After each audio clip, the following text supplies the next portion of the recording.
Now that we have learned about the home screen and prepping for calibration, let's learn how to calibrate.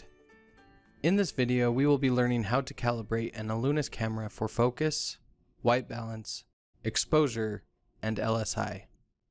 Before we get too far, let's see when we should calibrate. When you first start DCam each day, you will need to calibrate the camera. There are several routes from the home screen to get to calibration.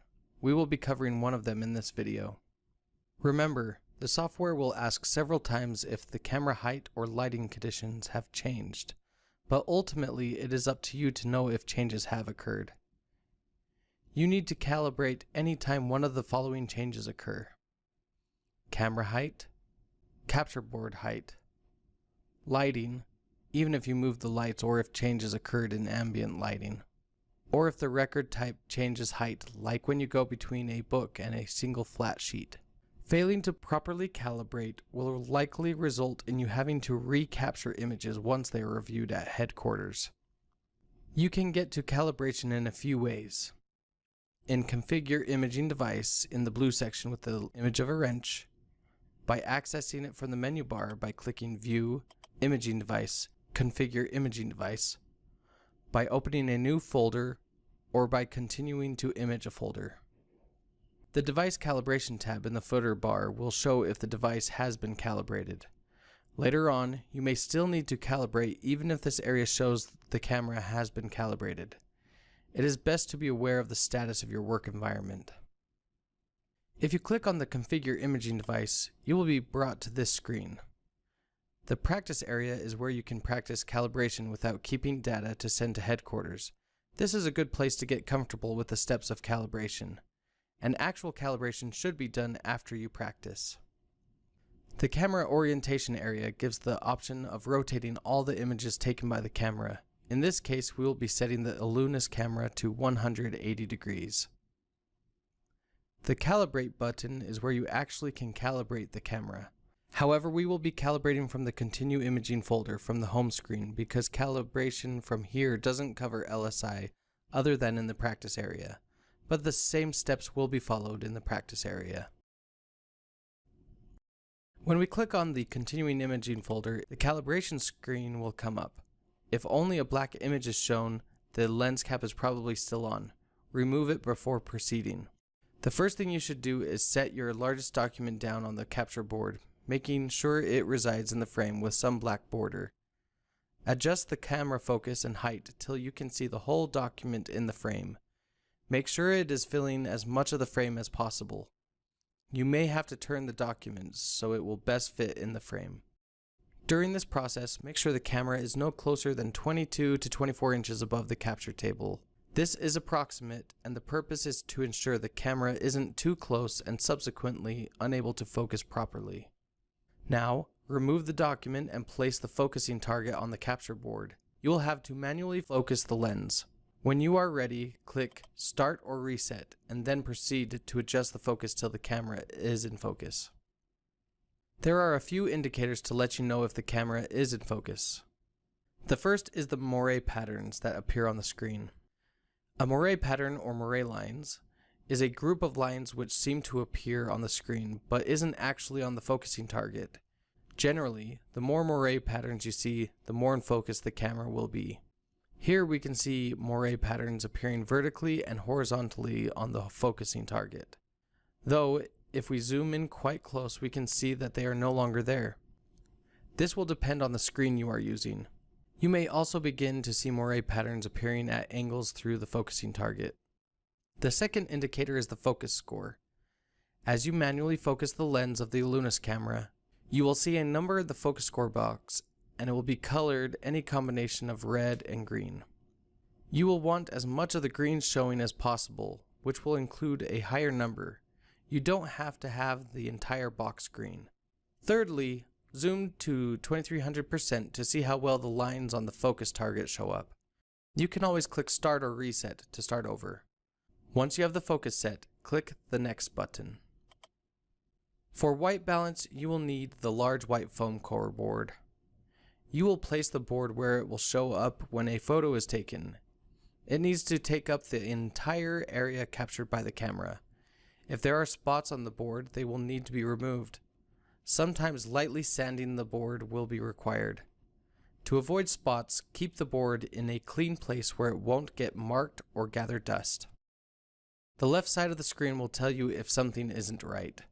If there still seem to be issues, double check that there are no edges slightly appearing on the screen, no spots on the whiteboard, and that your light is on and correctly positioned.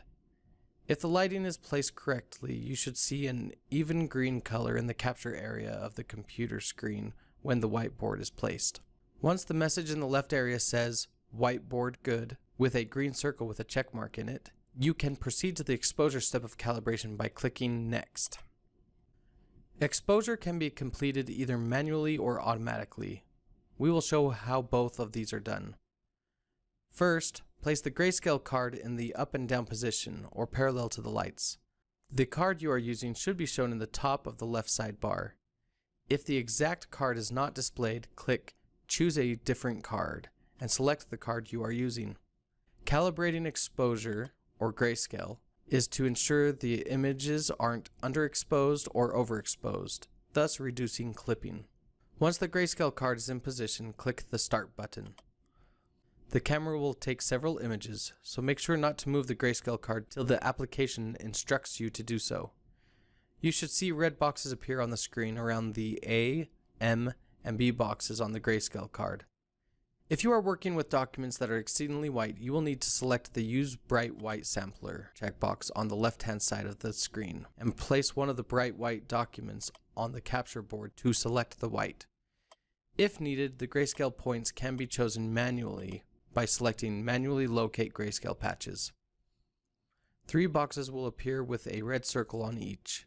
One is for white, another for gray, and the last for black. To place a calibration circle, click on it and then drag it to the correct place on the grayscale card. The circle for white A will be placed on the whitest rectangle on the grayscale card. It is located next to the capital letter A. The circle should turn green when it is placed, and a number will show up where you took the circle from. You then will place the gray M circle on the gray rectangle next to the letter M. Again, the circle should turn green when placed. You will finish by doing the same thing with the black B circle, this time placing it on the rectangle next to the capital B. Once you have the point selected, click Start, which will run the grayscale calibration.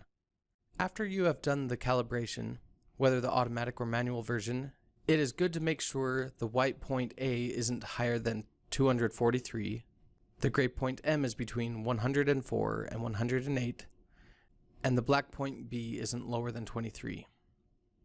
Once exposure calibration is complete, a green circle with a check mark in it will appear, and below it will say Grayscale Passes. When done, click the Next button, which will take you to the LSI portion of calibration. The last step of calibration is LSI. LSI stands for Line Segment Indicator. This step ensures the fine lines in the document are preserved and promotes a good readable image. Now, if you are starting a new folder, you will notice that it asks you to focus again between the steps of exposure and LSI. This is for you to double check that the document is in focus. If you just did the previous steps of calibration properly, you likely won't have to make much of a change here. If at this point you realize that the camera isn't at the proper height to capture the largest document, you will need to start the calibration process over. Click Next to get to the LSI portion of calibration. If you haven't done so already, place a document down that has a portion of it with thin lines. Many times the lines are handwritten, but they could be print as well. After you have placed the document, click Next. A black and green box will appear. You will want to make the box smaller to show only the thinnest representative lines on the document. Try to avoid thick lines to get an accurate score. Change the size of the box by selecting the sides and moving them. You can also immediately select the area by right-clicking, sliding the mouse, and then releasing the click. You will want to have an LSI score of 90 or above. You may find that you will need to redo calibration if you cannot get a passing score on the LSI. If you have questions about LSI, contact your field supervisor. When you have gotten an acceptable LSI score, a green circle with a check mark in it will appear. When you are done, click Next. It will then show you the score that will be recorded, and you can click the Next button to finish up calibration. That finishes up this video. Please take a look at the other DCam training videos. See you then!